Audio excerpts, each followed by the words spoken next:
Hola, ¿qué tal familia? Hoy llegamos a uno de los tristes y más feos episodios, que es nuestra despedida. Ya es nuestro último episodio en este super podcast y principalmente les queríamos agradecer a todos los que nos escucharon, a los que estuvieron ahí desde el episodio 1. Y pues me encanta que ya, y espero que ya comprendan el derecho de las obligaciones, Hoy Pablito y yo hablaremos de los elementos de existencia de validez. Bueno, buenas tardes, muchas gracias si ya llegaste hasta este último episodio. Espero que toda la información que te pudimos compartir a través de estos 7 episodios sea de mucha ayuda para ti y puedas comprender cómo las obligaciones son algo importante en tu vida diaria. Ahora, muy bien, para darles un contexto del tema, es importante distinguir entre un hecho jurídico y un acto jurídico. Un hecho jurídico es un acontecimiento de la naturaleza o una conducta humana que genera consecuencias jurídicas, sin que exista la intención directa de producirlas. Bueno, y los elementos de existencia y validez del acto jurídico, específicamente el consentimiento, el objeto y la capacidad de la forma, son lo que ya mencionó Pablito, que es el hecho y el acto. En cambio, en esta información que me proporcionó él, el hecho jurídico sí aplica la manifestación de la voluntad con la intención de crear consecuencias jurídicas reconocidas por la ley. Bueno, también el acto jurídico existe una voluntad consciente dirigida a producir efectos legales como crear, modificar, extinguir derechos y obligaciones. Bueno, existen a través de esto los elementos de existencia, que para que un acto jurídico exista, necesita ciertos elementos esenciales, y el primero es el consentimiento. Bueno, pues el consentimiento es la manifestación de la voluntad de las partes para generar efectos jurídicos. Pueden expresarse de manera expresa o tácita, según lo establece el Código Civil Federal. Bueno, a partir de esto también pueden surgir una oferta, que es una declaración unilateral de voluntad dirigida a otra persona para celebrar un acto jurídico. También el segundo elemento esencial es el objeto, que pues se presenta el contenido material o inmaterial sobre el cual recae la voluntad de las partes. A través de esto el objeto debe existir, ya que sea de manera real o potencial, y debe de ser determinable, no puede tratarse de algo imposible o inexistente. Además de que el objeto puede ser directo, que consiste en crear, transmitir o extinguir derechos y obligaciones, e indirecto, que se refiere a la conducta específica de dar, hacer o no hacer algo. Si no existe el consentimiento o no existe objeto, simplemente ya no hay acto jurídico. Por lo que en algunos casos también se requiere solemnidad, como en el matrimonio, que debe celebrarse ante el registro civil. Sin esta formalidad constitutiva, el acto no existe. A través de esto también existen los elementos de validez, que ahora bien, una vez que el acto jurídico existe, necesita cumplir ciertos requisitos para ser válido.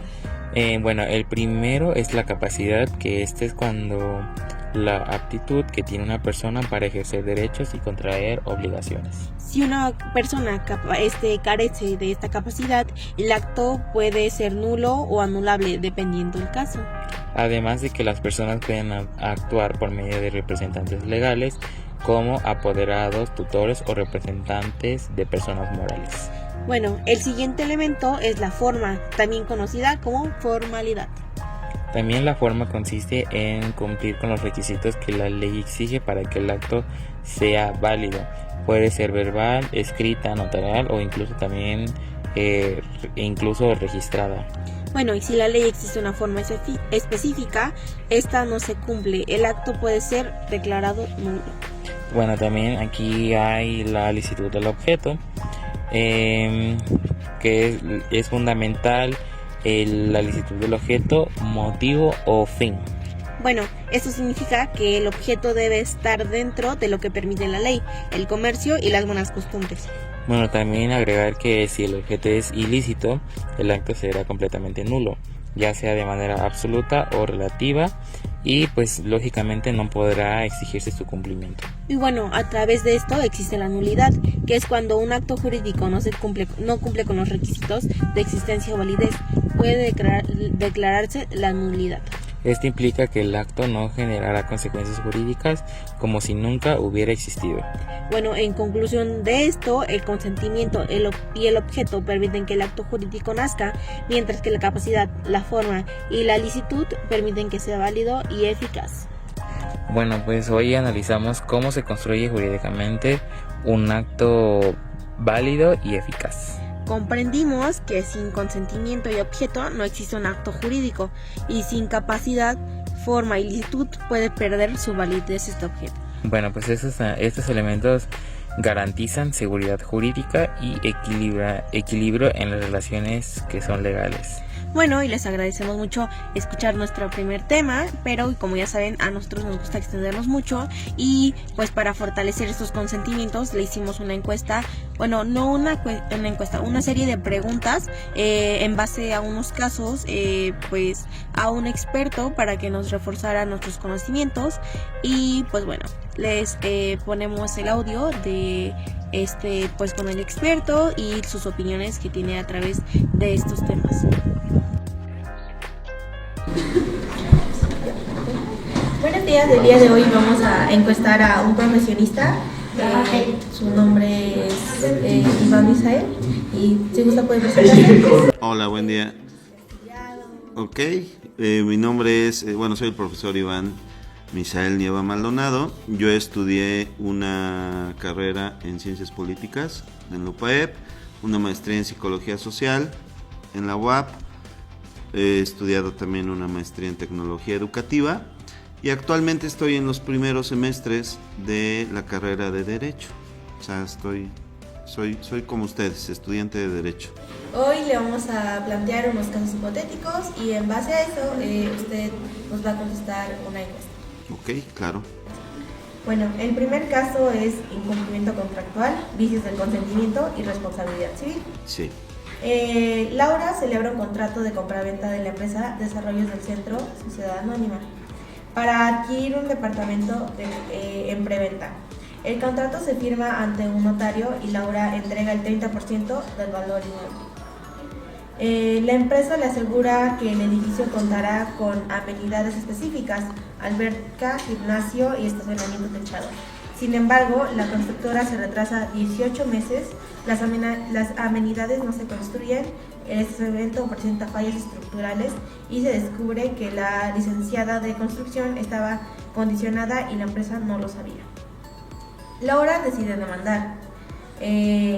Los temas involucrados en este caso son los elementos de existencia, el consentimiento y el objeto. La validez es de forma notarial, la licitud del objeto, incumplimiento de obligaciones, responsabilidad civil contractual y daños y perjuicios. Posible dolo, ocultamiento de información y la acción de rescisión o cumplimiento forzoso. Y bueno, el caso 2. Bueno, el caso 2 es responsabilidad objetiva, hecho ilícito y abuso del derecho. Ricardo es el dueño de una empresa que renta maquinaria pesada para construcción. Celebra un contrato de arrendamiento con la empresa constructora del Bajío. Durante la operación de una grúa ocurre un accidente que provoca daños a una vivienda vecina y lesiones a un peatón. La investigación revela que la grúa tenía mantenimiento reciente, el operador estaba certificado, sin embargo, el equipo tenía una falla interna de fabricación. Además, cuando la constructora intenta rescindir el contrato, Ricardo se niega y exige el pago total del contrato, aun cuando la maquinaria quedó inservible, argumentando una cláusula ambigua. Los temas involucrados son el hecho ilícito, responsabilidad civil objetiva, daño material y moral, acción de indemnización y abuso del derecho. Al igual que interpretación contractual, rescisión y nulidad parcial de cláusulas abusivas. Sí, bueno, más o menos sí tengo la idea general. Capté las dos ideas generales. Ok, ahora ya va la sesión de preguntas. Sí. En la cual nos gustaría que nos contara que en el primer caso existe dolo por parte de la empresa inmobiliaria. Pues yo considero que sí existe dolo, porque al final de cuentas ellos se comprometieron ante notario, que es una figura que respalda una situación social desde el punto de vista jurídico. Se ofrecen ciertos servicios, se prometen ciertos servicios, el cliente está pagando o está pensando que se le van a proveer esos servicios, hace un pago anticipado. Entonces yo creo que sí hay dolo por parte de la empresa, porque pues incumplió con el contrato, porque además hay un contrato establecido y firmado, o un precontrato, no recuerdo si era contrato o precontrato. Entonces, pues por supuesto que hay dolo por parte de la empresa al no cubrir todos esos aspectos a los que se había comprometido ante un notario y que estaban establecidos en un documento como el contrato. Sí, claro. Bueno, la siguiente pregunta es: ¿procede la rescisión del contrato o sería más viable exigir el cumplimiento forzoso? En el primer caso, híjole, pues yo creo que sería complicado el cumplimiento forzoso, porque seguramente no es la única clienta que está pasando por esa situación. Al hablar de complejos habitacionales, pues se involucran muchas personas. Yo creo que lo ideal sería la rescisión del contrato y que se repare el monto que ya se había aportado. Yo creo que es lo mejor que se podría hacer en este caso. ¿Qué tipo de daños puede reclamar Laura? ¿Son materiales o también morales? No estoy seguro. Si morales, pues invirtió tiempo, tal vez influyó en el asunto de la selección de la vivienda, en el asunto familiar. Puede que sí pueda establecer daños materiales, por supuesto que sí, por todo lo prometido. Morales, pues yo creo que los puede enfocar desde el punto de vista del tiempo que invirtió, de pues la planeación que estructuró seguramente ella y su familia para llevar a cabo ese procedimiento. Entonces podría existir alguna vía legal para poder establecer también daños morales. Okay. ¿Puede alegarse nulidad por vicios del consentimiento en el primer caso? Puede alegarse, pues yo creo que sería complicado, ¿no? Que se pueda dar este fenómeno, pues por las características del asunto legal y porque todo estaba establecido en el contrato. Okay, muchas gracias. Esas fueron las preguntas del primer caso. Ahora va el segundo caso. En el segundo caso aplica responsabilidad objetiva aun cuando hubo mantenimiento. Este caso dice: Ricardo es dueño de una empresa que renta maquinaria pesada para construcción. Celebra un contrato de arrendamiento con la empresa constructora de Bajío. Durante la operación de una grúa ocurre un accidente que provoca daños a una vivienda vecina y lesiones a un peatón. La investigación releva que la grúa tenía mantenimiento reciente, el operador estaba certificado, sin embargo, el equipo tenía una falla interna de fabricación. Además, cuando la constructora intentó rescindir el contrato, Ricardo se niega y exige el pago del total del contrato, aun cuando la maquinaria quedó inservible, argumentando una cláusula ambigua. A ver, explíquenme. Ricardo es el dueño de una empresa de maquinaria. El dueño de la empresa de maquinaria. Va y solicita sus servicios a una empresa. ¿De maquinaria también? Maquinaria también. Ajá. O sea, él tiene una empresa de maquinaria y solicita servicios a una empresa de maquinaria. Él renta sus servicios. A él sus propios servicios los va a ofrecer a una empresa que va a utilizar su maquinaria. Okay. Es una constructora la empresa que solicita su maquinaria. Ok, la constructora le solicita a Ricardo pues sus servicios, lo contrata para proveer estos servicios con la maquinaria de Ricardo. Y entonces al usar su maquinaria de Ricardo, esta pues deja de funcionar y causa daños a una vivienda y a una persona. Ok. Y estos se dan cuenta de que la grúa aunque la grúa tenía mantenimiento reciente. ¿Quiénes se dan cuenta? La constructora se da cuenta que aunque la grúa tenía un mantenimiento reciente, esta tenía fallos desde la fabricación de esta maquinaria. Ok. Y Ricardo, la constructora exige que Ricardo pague los daños. Los daños ocasionados a la vivienda, ¿no? A la vivienda y a la persona. Y a la persona. Y Ricardo se niega y exige que se le pague lo que habían acordado en el contrato, aunque su maquinaria causó daños a la vivienda y a la persona. Sí. Debido a que su maquinaria, al causar estos daños, quedó de manera inservible, o sea, se destruyó.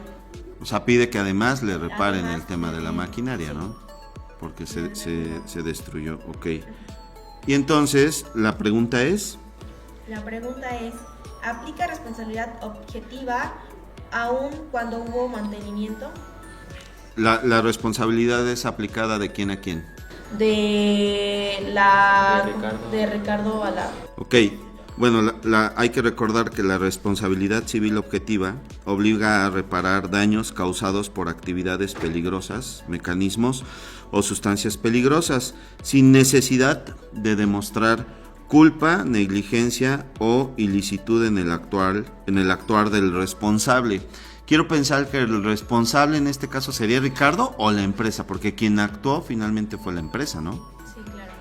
Se basa en la teoría del riesgo creado. Quien obtiene beneficio de un instrumento peligroso debe indemnizar si causa daño, centrándose en la relación causal. Bueno, pero ¿usted considera que la empresa debería de pagarle todavía a Ricardo por su servicio y reembolsarle, por ejemplo, la cantidad que la propiedad vecina perdió y los daños que le causó a la persona? Yo creo que la empresa es la que se tiene que hacer cargo. ¿Considera que debería pagarlo Ricardo porque su maquinaria estuvo de fabricación? Yo considero que tiene que ser la empresa, porque a final de cuentas Ricardo tiene la manera de demostrar legalmente, no sé, mediante un peritaje, que la maquinaria estaba en perfecto estado y que no era su responsabilidad todo lo ocurrido. Entonces yo creo que la empresa es la que se tiene que hacer responsable. Okay. ¿Quién debe responder frente al tercero lesionado? La empresa también, por la misma situación. Okay. ¿Puede considerarse abusiva la cláusula que exige el pago total pese al accidente? No creo. O sea, Ricardo está exigiendo el pago total. Al final, Ricardo lo que está ofreciendo es un servicio. Todavía habría que investigar o determinar si la maquinaria tuvo un buen uso, etcétera. Hablan de que hay un operador certificado para hacerlo, pero yo creo que se tendría que hacer todo un estudio y todo un peritaje que deslinde responsabilidades.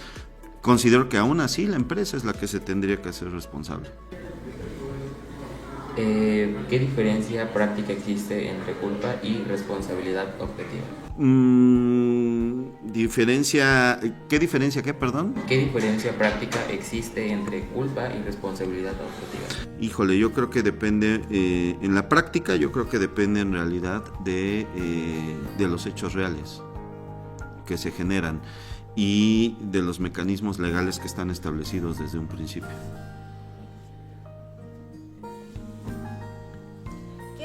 Podrían ejercerse de manera conjunta para que ambos no se perjudiquen, pero tampoco se beneficien ninguno. Pues es que es complicado porque la maquinaria de él quedó en mal estado. Pensar que Ricardo se tiene que hacer cargo de los gastos de su propia maquinaria, no estoy tan seguro, porque al final la empresa pues fue cómplice o actuó precisamente o participó en un acontecimiento en el que la maquinaria de Ricardo se afectó cuando estaba bien todo legalmente. Entonces yo veo difícil que opere esta situación de cada quien se hace cargo de sus propios gastos. Yo creo que más bien tendría que ser la empresa. ¿Es posible demandar tanto por incumplimiento como por daño extracontractual? ¿De parte de quién a quién? De que, por ejemplo, Ricardo demande a la empresa por los daños que le causó, al igual que la empresa pues, no quiere pagarle el servicio que Ricardo le ofreció, al igual que los daños que le causó su maquinaria. Yo creo que sí tendría que, si opera el que Ricardo demande por incumplimiento del contrato. ¿Cómo influye la buena fe en la interpretación contractual que tiene este caso? ¿Sabe qué es la buena fe? Cuando una persona actúa para beneficiar a otra o actúa con consentimiento de que esa acción no le va a perjudicar. No quiere hacer un daño, ¿no? Digo, aquí en este caso Ricardo actuó de buena fe al prestar sus servicios, o sea, en ningún momento yo creo que tenía pensado o planeado pues que su maquinaria iba a generar un conflicto o un problema mayor. Bueno, eso es todo. Bacán. Muchas gracias. Gracias. Y bueno, pues estas fueron las resoluciones de la persona experta en la materia. Bueno, pues ya este episodio tiene que llegar a su fin, pero no sin antes darte las gracias por haberte quedado hasta aquí. Ahora le cederé la palabra a mi compañera Caro, que tiene unas palabras para ustedes.